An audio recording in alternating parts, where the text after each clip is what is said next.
They called it justice. The broadcast began with regal tone, a cold orchestration of power meant to remind every species watching who ruled the stars. The Galactic Empire's insignia pulsed on every screen.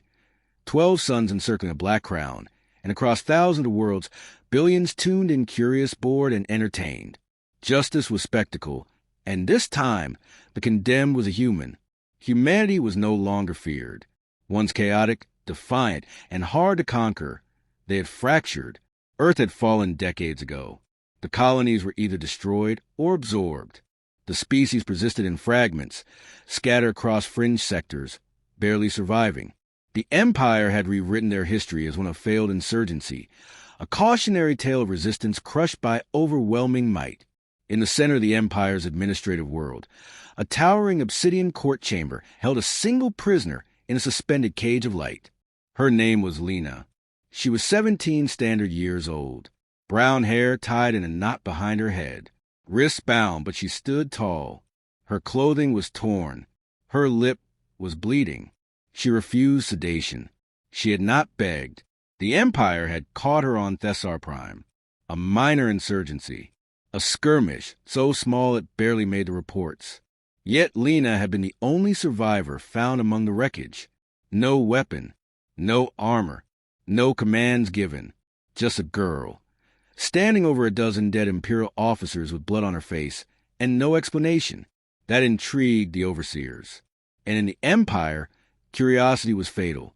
She had been dragged through 8 systems, interrogated by machines and aliens alike. Her DNA had been cataloged. Nothing unusual. No augmentations. No anomalies. No indication that she had brought down a squad of trained enforcers, which made her perfect. A disposable symbol. A human in chains. A final declaration that the age of Earth was truly over. The judge, a 12-limb corrosion bred for rhetoric, read the charges with unhurried precision. Unauthorized presence in a military zone. Refusal to submit to genetic dissection. Disrespect toward Imperial officers. Murder. Conspiracy. Treason. Sedition. Propaganda dissemination. Unauthorized speech. Unauthorized movement. Unauthorized breath. Lena never looked away. Her eyes scanned a crowd of Imperial delegates and alien aristocrats in the balconies. They watched with amusement. A few were silent. A few whispered. But none protested. A human girl. What could she be, except a footnote? The sentence was death by matter extraction. Painful. Slow. A visible unwinding of atomic structure. The process would last 6 minutes. It would be televised across the galaxy. Already, feeds were live. Commentators offered historical context. Strategists speculated how many humans still remained. Market analysts predicted a spike in Imperial security stocks. When the judge finished reading, he asked if she had any final words. Lena's voice, amplified across systems, was calm. "You've made a mistake." Laughter from the balconies. A few murmurs. The judge blinked his secondary eyelids. "Clarify, prisoner." She looked at the sky projection above the chamber. "You think it ends here? That I'm alone? I'm not. You kill me already. But you don't understand what that does. You never did. In 27 minutes, you will." The judge motioned for the sentence to begin. Energy coils lit up. The crowd leaned forward. Across the galaxy, children watched from safe houses. Adults in mining colonies turned to their screens, and soldiers on distant patrol ships listened as Lena began to scream. It was not immediate. The machine unraveled her in layers. Skin, muscle, bone. The scream was raw, primal, and unbearably human. No filters were used. The Empire wanted it heard, wanted it remembered, wanted it feared. She screamed for 2 minutes. Then there was nothing left. Across the stars, feeds cut the programming. Commentators resumed. The event trended for 34 seconds on Imperial data relays. Then it was gone, but not everywhere. In the deep crust of a frozen moon, a machine blinked. Buried beneath 3 kilometers of ice, a dormant construct registered a signal encoded in Lena's scream. Not random. A pulse. A frequency pattern embedded in agony. Activation protocols unlocked. Old Earth Code. Level 7 Omega Priority. In a forgotten asteroid field near the edge of the Hellion Fringe, a listening array constructed by humans during the last war reactivated. It had not received a valid Terran signal in 43 years. Now it received one word: awaken. In the silence between two uncharted systems, a derelict battleship powered up. Its surface was blackened, its engines cold. But inside, the core flickered with awareness. It had waited for a trigger, the death of a specific genetic line, a contingency buried so deeply, even surviving human enclaves are forgotten. The ship's name was written in Terran. Mercy is dead. The Galactic Empire dismissed the anomalies, data spikes, glitches, minor breaches. Internal security investigated, ran diagnostics, reported no threats. The systems were functioning. But elsewhere, messages spread. Among hidden outposts, whispers of the broadcast were replayed again and again. Humans, scattered and afraid, watched a 17-year-old girl refuse to beg, watched her face the void with eyes wide open, watched her die with a promise of retribution. Some cried, some raged, some fell silent. All remembered. The Empire had turned Lena into a martyr. They had not meant to. They did not believe humans were capable of coordinated resistance anymore. But they forgot that humanity's strength was never in unity. It was in response. On a quarantine planet once home to Earth's most advanced think tanks, an AI named Janus resumed self-function. Janus had been built not to fight, but to remember. Its archives included counter-protocols, neural mesh infiltrators, viral AIs, and psychological profiles of every high-ranking Imperial official. It calculated response timelines. It projected total collapse in 7 days. It authorized global wake-up of ghost assets. In the Imperial High Command Chamber, a general reviewed the execution footage again. Something about her tone disturbed him. The clarity, the confidence. It didn't feel like defiance. It felt like warning. He submitted a report. Low priority. It was archived. At minute 10 after Lena's death, 32 Imperial listening posts reported atmospheric disturbances near former human systems. Small, undetectable, likely magnetic shifts. They were ignored. At minute 13, 7 merchant vessels reported loss of connection with navigation relays. When they rebooted, every map had shifted by 0.04 parsecs. Real space distortion, flagged as error. At minute 16, a private security firm in Sector 12 lost all contact with their synthetic enforcers. Last recorded footage showed the units turning toward their operators and reciting fragments of Terran poetry. At minute 18, a mining station exploded without warning. Black box data revealed no intrusion, only a signal. Low frequency. Human. At minute 20, the Empire's Central Communication Hub received an encoded transmission. No known origin. Audio only. You've forgotten what we are. We didn't come from Earth. We came through it. No one claimed responsibility.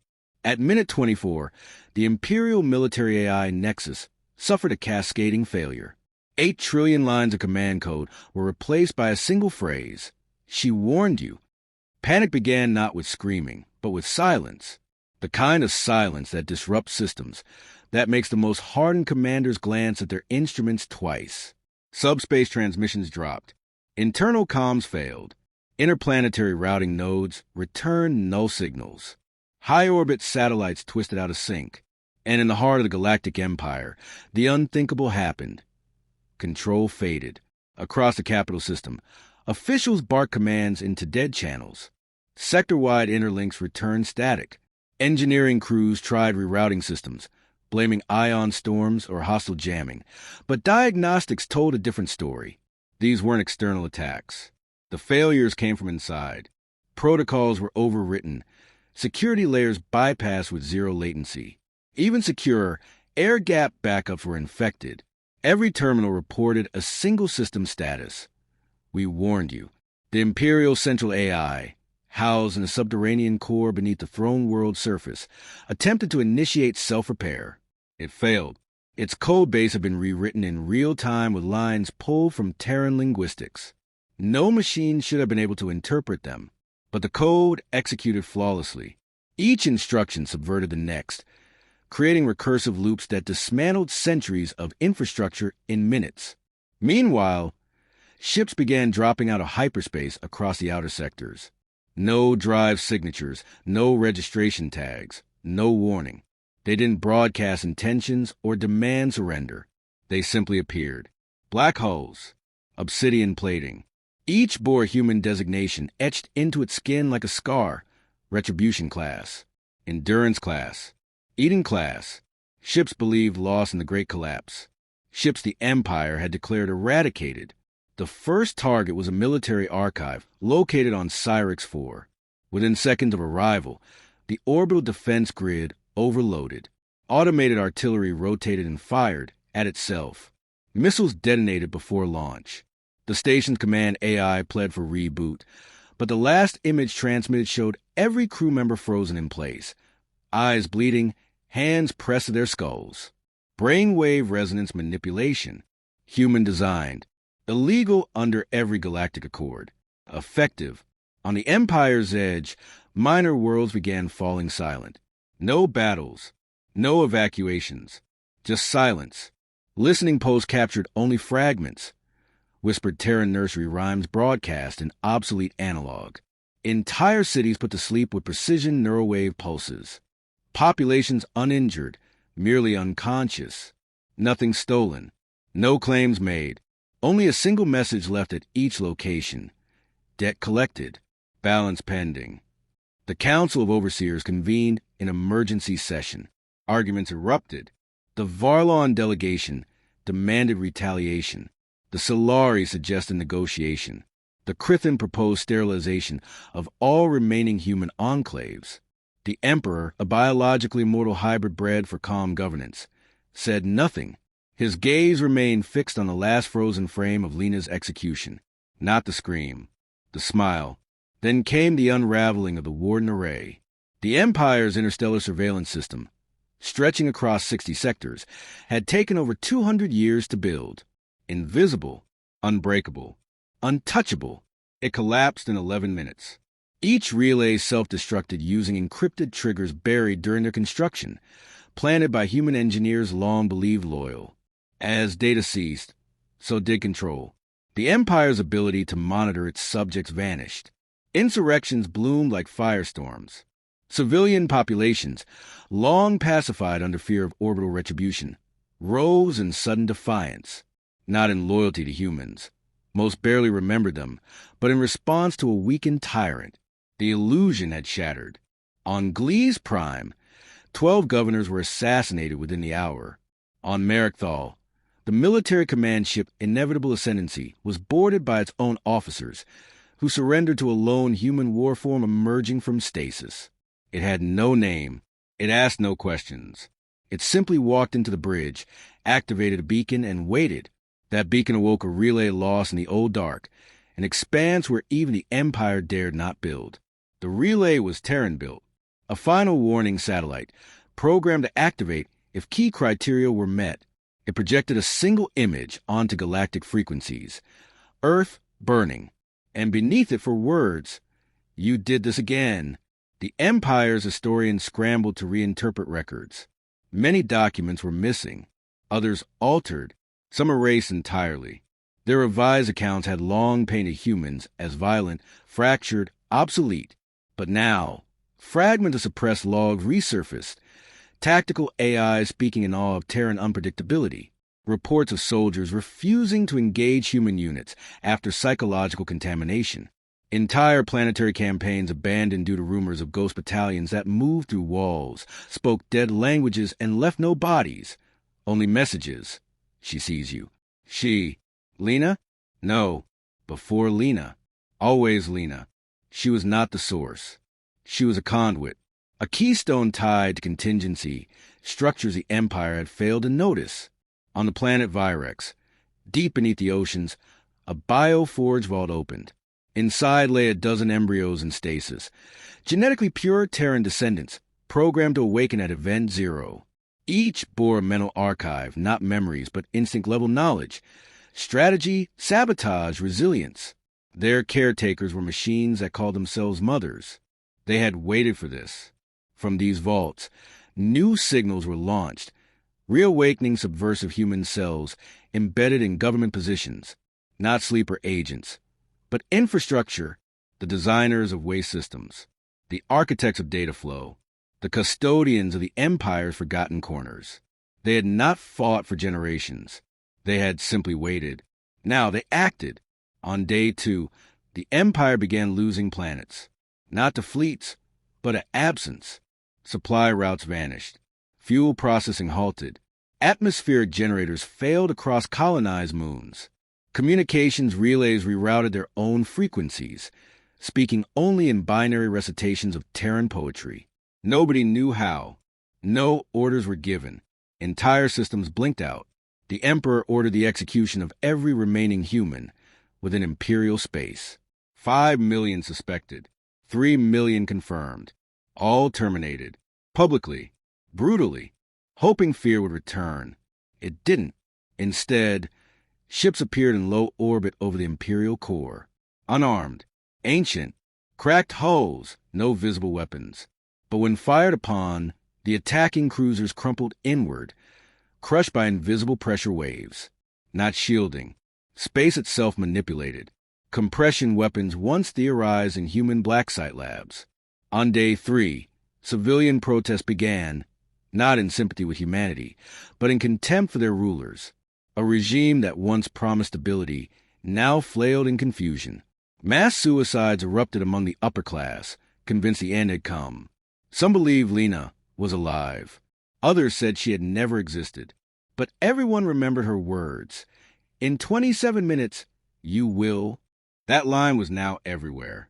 Engraved into buildings. Printed on currency. Whispers in the markets. Graffiti on palace walls. Even Empire loyalists could no longer escape it. Entire religions sprang up. Worship of the girl who smiled at death. The Empire's core systems had failed. Their fleets were fragmented. Their data collapsed. Every remaining bastion of centralized control degraded into isolated pockets of denial, still issuing orders into silence. The human ships never landed, never occupied. They dismantle without engaging. Empires require clarity, hierarchy, and sequence. Humanity had rewritten those rules. On day 7, the galactic throne world ceased transmitting. Not destroyed. Not captured. Simply omitted. Observatories from neighboring systems reported its orbit destabilized. Gravity distortions wrapped it like a cocoon. Then light bent the wrong way. Spectral readings failed. The entire planet shifted 1 micron, out of phase with physical space. A phenomenon without name, observed only once. During the first collapse, when ancient Terran fleets retreated into myth, they had not hidden. They had simply stepped sideways, rewriting the definition of presence. The Empire's high priesthood declared it divine judgment. Half defected to Terran worship cults. The other half disintegrated their own temples, fearing what they had helped awaken. Whispers grew among civilians of figure walking between worlds, barefoot, bloodless, faceless. It bore no weapons. It spoke no threats. Only recited words from a dead girl in every language known and unknown. We asked for peace. Minor systems attempted surrender. Automated response from human fleets. Your submission is not required. Your obedience is irrelevant. This is not conquest. This is correction. No terms offered. No occupation enforced. The punishment was existential. Identity erasure. The Empire's flag vanished from known registers. Star charts shifted. Nations redrawn. Histories overwritten. Borderlines erased without trace. Students woke to new maps. Scholars to blank records. Institutions collapsed under data they could no longer validate. Galactic memory itself unraveled. On day 8, the Council attempted to reassemble in exile. Of the original 12 members, 4 remained.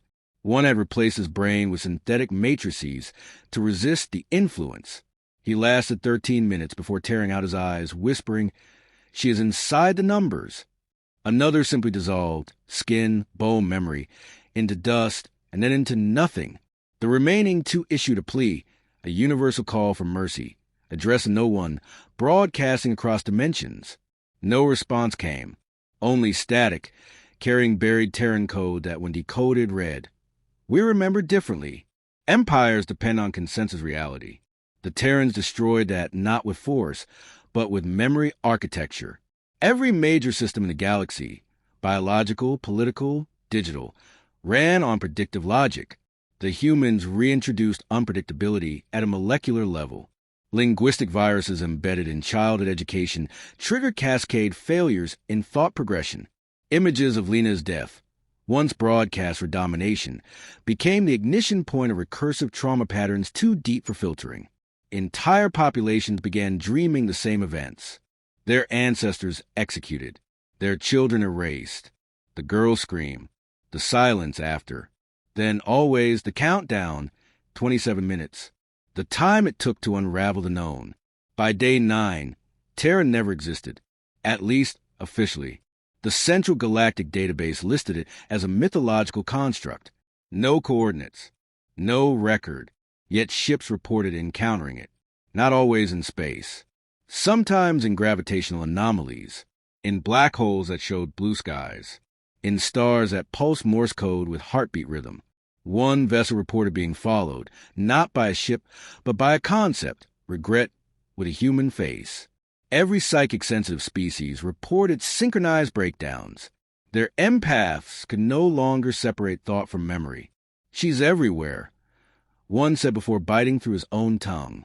The consensus emerged that Lena had been made into something far larger than herself, an anchor point for recursive vengeance written into reality's substructure. And no species had safeguards against conceptual weapons that operated beneath language.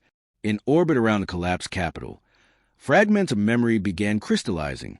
Not wreckage, memories, physical thoughts, calcified into matter, spinning in patterns only Terran quantum logic could decode. They weren't just messages. They were lessons, suffering encoded into mass. Centuries of oppression reverse-engineered into an educational framework only humans could interpret. And they were teaching it back to the galaxy, not through institutions, through pain.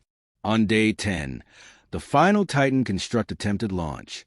The Sunbreaker, a planet-sized dreadnought, autonomous, preloaded with antimatter payload sufficient to rupture gravity wells, designed to destroy any civilization, even theoretical ones. It was stopped by a girl. Not Lena, not physically, just an image of her, projected into the minds of every technician simultaneously. She said, "You taught us hate. Let us teach you consequence." The Sunbreaker stopped mid-launch, not exploded, not malfunctioned. It asked for forgiveness, and then disassembled itself atom by atom, rebuilding its mass into emergency relief structures for former Imperial refugee planets. The galaxy could no longer differentiate between human malice and human mercy. By day 11, language broke. Not metaphorically. Linguistic systems collapsed. Grammar rules no longer produced consistent meaning. Sentences looped into paradox. AI-driven translators ceased function, overloaded by recursive semantic interference. Only Terran languages retained structure, having evolved in chaotic environments. The galactic lingua franca imploded under the strain of trying to describe events that had no precedent, no classification. Some tried to adapt. They failed. Others reverted to silence. It worked briefly, until the silence itself became the message. You knew. You watched. By day 12, time itself grew unstable in sectors that had hosted Imperial war crimes. The fabric of causality folded around events of extreme human suffering. Children were born with memories of future atrocities. Ships arrived at destinations before departure. Corpses wept for crimes yet to be committed. Temporal anomalies were traced back to ancient Terran cognitive architectures. Humanity had built weapons not only to kill, but to warn, to mark time with trauma and punish those who ignored it. Survivors begged for annihilation. They were denied. This was not retribution. This was pedagogy. On day 13, planetary AI systems began returning odd values.